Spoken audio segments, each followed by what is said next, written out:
Hi viewers, welcome to one of the first few episodes of Mr. Bottomline podcast. Our guest today is Sagar Gwalani, and welcome Sagar to Hi, Mr. Vimal. Bottomline podcast. And Thanks for having me. why don't we listen from you on what you do with your startup? Sure. So I built a startup called Pettle, which is a pet tech company building a tech and data infrastructure for the growing pet industry. I get this question a lot where what does tech have to do with pets? But the speed at which and the rate at which this industry is growing, we are very soon going to need some sort of a tech enabler, to facilitate a bunch of seamless transfer of data, payments, products, and services across different verticals in the industry, and that's what we do. We're starting small. We start with essentially an ERP tool for smaller pet businesses to be able to digitize a bunch of their operations, digitize their data, and we play from there on. So, who are your consumers? My consumers today are pet businesses, right? Okay. So we are B2B in the Alright. pet space. Pet businesses, specifically boarders, groomers, trainers, vets to an And extent. how does your consumers pay to you on a monthly basis, or is it like a one-time payment? It is effectively a monthly basis. We've got packages like all SaaS products where you have quarterly, biannual, annual Okay. packages, Okay. but effectively monthly. Okay. Have you raised any funds?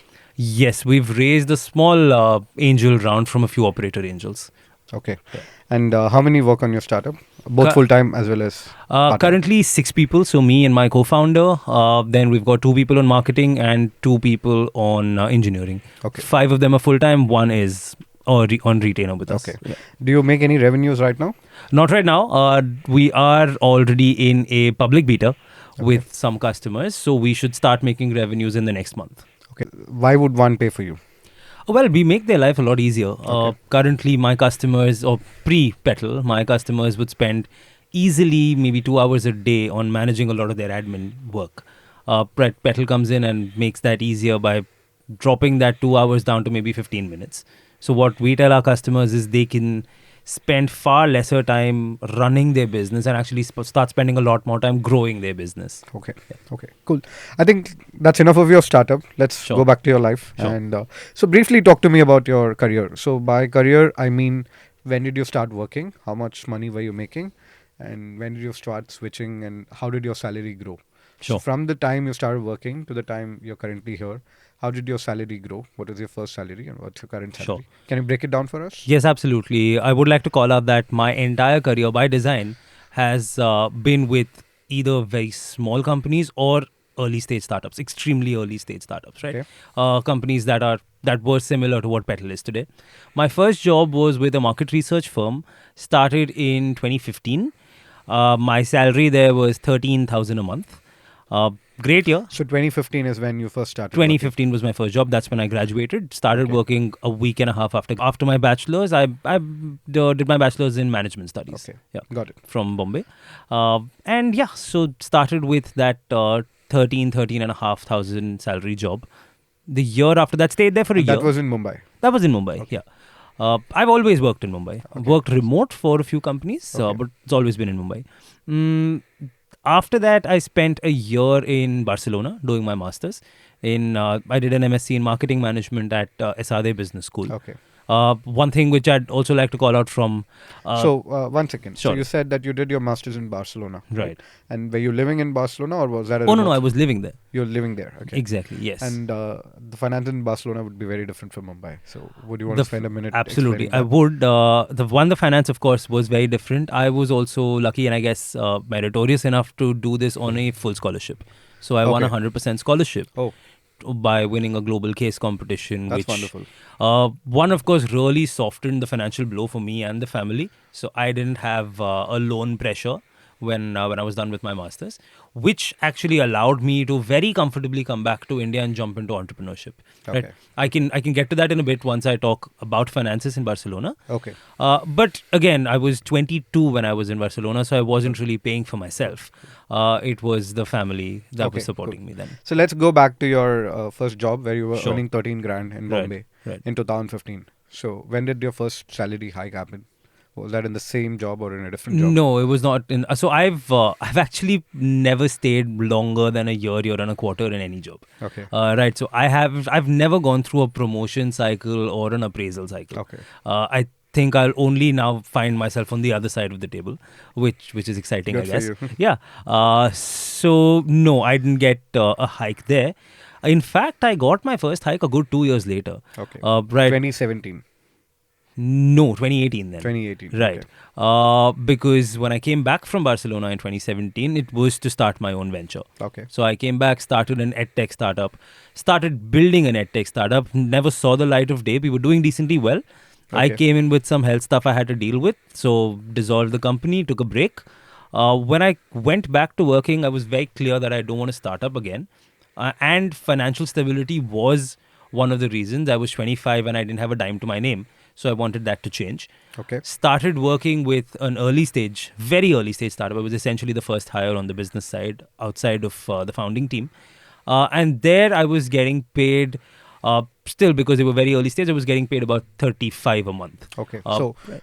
from 13K in 2015 Right. to going to Barcelona to starting something on Right. your own, wrapping up, and then joining another job. Right. This was in 2018. You were earning 35K. Correct. Okay. 2018, this was early 2019. Okay. Yeah. Okay. Most so of 2019, 20, 35K. Yeah, Okay. early 2019, 35K, which I would say was not market value, but that kind of corrected itself eventually.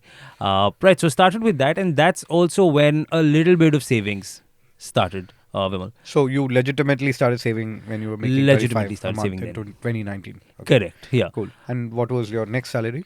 My next salary was then 1.3-ish. Okay. So that That's was a a huge jump fairly from significant jump. Okay. With the same company? No, with Okay. another company. I Okay. made a switch. You mentioned that you did not yeah, go through any yeah, I've never appraisal. gone through an appraisal cycle. Okay. Made a switch to another company, which was at about 1.3-ish. Okay. And there I stayed only for a little under half a year. The company shut shop. Okay. Right, they wanted to take a different direction. And that's when I joined the most recent company I was at for about 1.5 a year. Okay. So 1.3 to 1.5. Correct. Which wasn't that big a jump compared to your earlier job. Correct. It was also 4 months. Okay. So in a year. when you started saving, when your salary was at 35, Sure. and then you jumped to 1.3, right? Hmm. Did your savings also proportionally increase? Oh, yes. Okay. Oh, very much. Okay, Yeah. cool. Now, can we go into what are your saving habits Sure. in general? Sure. Yeah. So when I was drawing a salary, when it was in the 35 odd range, I think I was saving 10, maybe 15,000, and this was in very basic but I think reliable index funds, Okay. index fund SIPs. I had 2 or 3 identified SIPs where I had a monthly instruction to the bank to just put in So some money SIPs there. are your way to invest. SIPs are my way to invest. In general, I'm a very invest and forget kind of investor. Okay. Not haven't been a fan of trading. It's not something I understand very Do you well. invest in any other instruments like gold, FDs, Yes. equity So, markets, direct equity? yes. So through so when I did start making good money, which was in that 1.3, 1.5 range, is when I also bumped up how much I was saving. At my highest, I think I was saving a good 70 to 75%. Okay. I was rather investing 70 to 75% of Okay. what I was making. Okay. And this was also in small cases. Okay. So I was an active Okay. investor. Small case meaning the startup called small case. The start of small Okay. case with. By the way, yeah. viewers, this is not an advertisement for small case. I'm not taking any money for that. Just a disclaimer. Sure. Let's continue. Yes. So it was that, and through a few small cases, there was exposure to gold and debt and all of that. Yeah. Okay, cool. And how do you classify your splurging habits? What do you splurge on? Not a big spender, really. I think one luxury expenditure I'd like to talk about is when I was in my most recent job where I was making 1.5-ish a month. Okay. So I've always been in Bombay. Family's also got a home here in Bombay, but I felt it was time to move out into my own space. That's a huge expense cut. If you have a home in Bombay, that means people yeah, living yeah, in that Bombay is- will know that it's a Correct. huge part of their Correct. So monthly until expenditure. then, I was living with family. Okay. But I decided this was in 2021. Decided to take that leap, get a place of my own, and I had a fantastic, lovely apartment in Powai, and life was very, very nice. Okay. It was. Sorry to yeah, interrupt you. Let's go back to your 2019 when you were earning Okay. 1.3. Sure. And you said that the highest saving that you have done in any given month is 70 grand, right? That would be 2020. 2020. Yeah. Okay. So can we break down that 70,000? How do Sure. you distribute your funds? What are the instruments that you do at what Sure. percentage? Sure.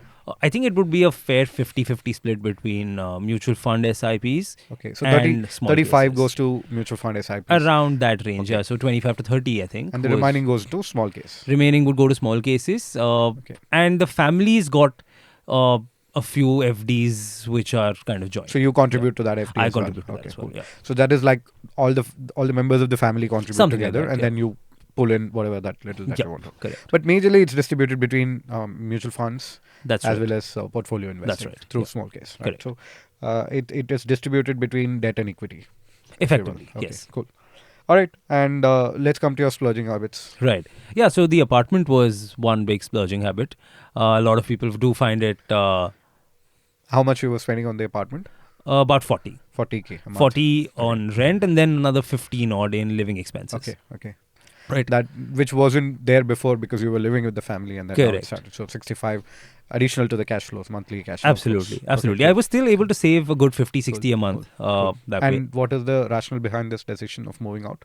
Just wanted my own space. It was Okay. completely, there was no quantitative or financial It's just analysis. a feeling of independence. The feeling of independence, the feeling of, okay, Nothing against I your can afford parents, this. but Oh, no, not that's at all. something that you will definitely need at one point in life. right? Sure. Yeah. Got it. So when you started working on your entrepreneurial idea, Right. you know that there will be some eating into your savings, right? Correct. How did you emotionally prepare for that? No, I think it was a very easy trade-off, to be honest. I am not someone who's driven by money anyway. I'm driven by being fulfilled, knowing that I'm doing the work that fulfills me most. Okay. Right. So it was a very easy trade-off in that sense where, sure, I let go of the apartment immediately. I think the pitch deck and... So you moved back with your family. Yeah, I moved Okay. back with my family. I think, pitch deck and Okay. apartment release forms were being signed together Okay. at the same time. So you moved back into the proverbial garage of your family. Effectively, sure. Okay. I mean, someday if Petal's a 50-year company, we can say we started out We from, wish you that. from a garage. Yeah. Sure. So came back home. That was slightly emotional. Of course, you have the odd flashback of, okay, that was what life was like, but it's never a regret. Okay. Yeah. Okay, cool. And how did you choose to fund your startup when you first took the plunge? You decided that I'll jump. Right. So how did you manage to gather the funds? Look, for the first year, we were bootstrapped. Right. It was a lot of my savings plus some of the family's saving. When I say family, I mean absolute immediate family, the first 3-4 people in the family, Okay. pulled in some money. For the first 6 odd months, there were hardly any expenses. Okay, if you will help me break down the expense of your startup, like how Sure. much money you went in with, and how did you break that money down? X goes to say Sure. marketing, Y goes to say Sure. salary. So can we break that Yeah. down? So while we were bootstrapped, as long as we were bootstrapped, the largest chunk of what we were doing was user research and product building. Right. Okay. So that's where all of the So money how much went money in. is that? That was about 8.5 lakhs. 8.5 lakhs. And where? Yeah. What was the source of this capital? That's the bootstrap capital. Bootstrap that- yeah. capital. So we'll call it the friends and family money. Sure. Mine and friends and family. Yours Mine and and friends. family, actually. Yeah. Okay, got Friends came in a little later. So 8.5 lakhs went into user research and product building, right? Effectively. And is there anything else that you spent on besides this? A little bit of marketing. We spent a couple of lakhs on a fairly large trade fair, pet industry Okay. trade fair that Okay. happens every year. Okay. But that kind of paid for itself. Okay. That too, Vimal, I would like to call out. And I mean, even when we are doing all of our budgeting, right?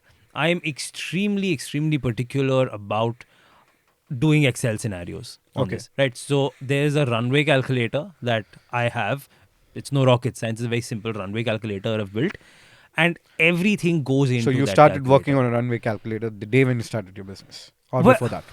Well, no. Okay. Just effectively while I was running the Running the business, startup. while I realized that runway is something that I need to be monitoring like a hawk. Okay. And that's, I think, one of the key metrics that I monitor. And Okay. all of our decisions are based on how that affects runway.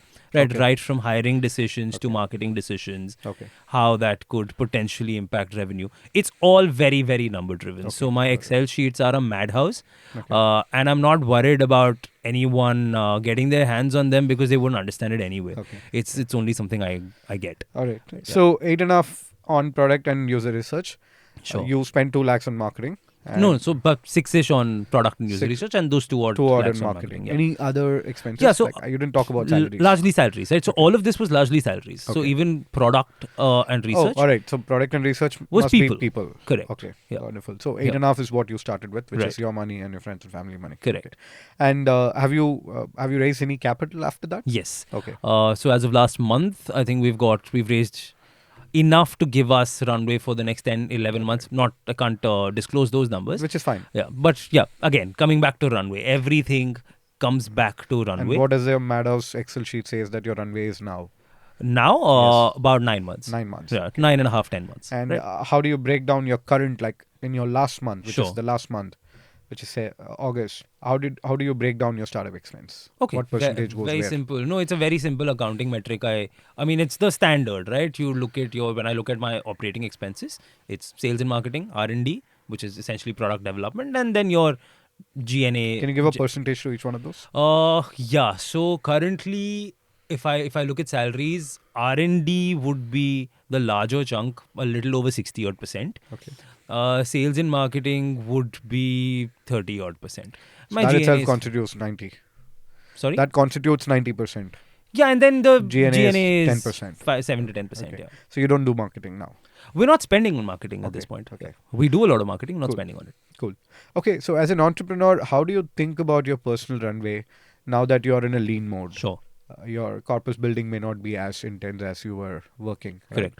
So do you actively contribute to building your corpus, or I just want to No. understand about So- your personal runway? So the way I look at it, or at least the way I look at it, is my fortunes are now attached to my startup's fortunes.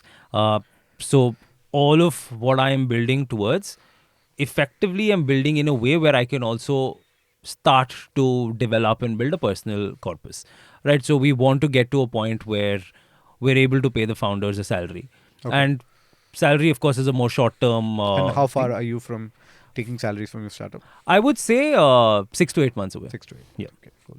And that will come from investor funds, or that will come from your revenues? A mix of both. I think revenues Obviously, will you bring do in not some want to funds. answer that I want to take salary from my investor funds. Sure. Investors won't like it, but Sure. you'll have to sustain yourself for yourself. Correct. No, and I think I've been of the That's belief. a more brutal picture, rather. Correct. No, I've been of the belief, Vimal, that it's important for if I want to run a startup well, it's important for me also to feel financially and ergo mentally secure. Okay, Yeah. got it. And what is your advice to people who are passionate about contributing to their corpus? These are people who are religious about saving money and religious about, or very serious about building a serious corpus. Sure. And they also, on the other side, want to take a plunge into entrepreneurship, which means they'll have to go into the lean mode. That's the reality of it. So what is your advice to such people? I mean, I'm not sure I'm the best person to give advice, but from personal situations, look, if you can live with family, live with family. That makes a lot of sense. Go into lean mode wherein you don't have a lot of discretionary spends. All right, I in general have not had discretionary spends, so it wasn't as challenging to go into lean mode. But honestly, I'm not sure I have a lot of weight here to add to this question. Okay, Yeah. got it. And what is your relationship with money? If you can explain to us in 30 seconds. Oh, okay. I'm not a big spender. Money is not one of my top 3 or top 4 motivators. But I'm motivated by being fulfilled. Money would just be something that allows me to do things that I like, which is I like to travel. I like spending on going out, having a drink, having a meal. That's about it, right? So I don't really think I have an obsession with money, or it's one of my top needs. Okay, do you think you have a healthy relationship with money? Yeah. Okay, Yeah. how? Because I don't think about it a lot, right? It's not something I obsess over, or it's not something I worry too much about. Okay. Yeah. And you seem to be a guy who's fairly quantitative when it comes to computing finances for your Correct. startup. Correct. But do you do that in your personal life? Like I answered, at this point, my fortunes are tied in with my startup. So effectively, by being quantitative and analytical about my startup's finances, I'm doing the same for myself. That takes care of your personal runway as well. Hopefully, right? at some point it will. Yeah. Okay, meticulous planning in your startup may take care of your personal, because Correct. you do meticulous very planning because you heavily want to increase the intertwined. odds of Yeah. the success, right? Yeah. Okay, got it. And how do you describe your ideal retirement? Oh, I know this very, very clearly. I want to be somewhere in the hills or maybe on a beach if it's a mix of both. Fantastic. Run a B&B and a very specific learning themed cafe. Okay, Yeah. okay. And I wish you that happens soon for you. And when do you want to retire? If at all retirement is in the horizon. I don't have a milestone either in terms of an age number or a financial number or an achievement. I just think it'll be very feeling driven for me. Okay, got it. And what is your idea of a rich life? The ability to buy stuff without wondering whether I have enough in the bank. And when I say buy stuff and afford stuff, it's again stuff that matters to me and stuff I like. Maybe a rich life would be I can one day say I want to spend 3 months in Latin America. Let's go. Like, we have the money. Money is the last thing we need to worry about. Okay. That's perhaps what I want to spend So on. in a way, the independence to do what I want to do. Correct. At that point in time. Correct. Okay. Yeah. And what is your advice for guys who wants to put away some money and also take a plunge into entrepreneurship?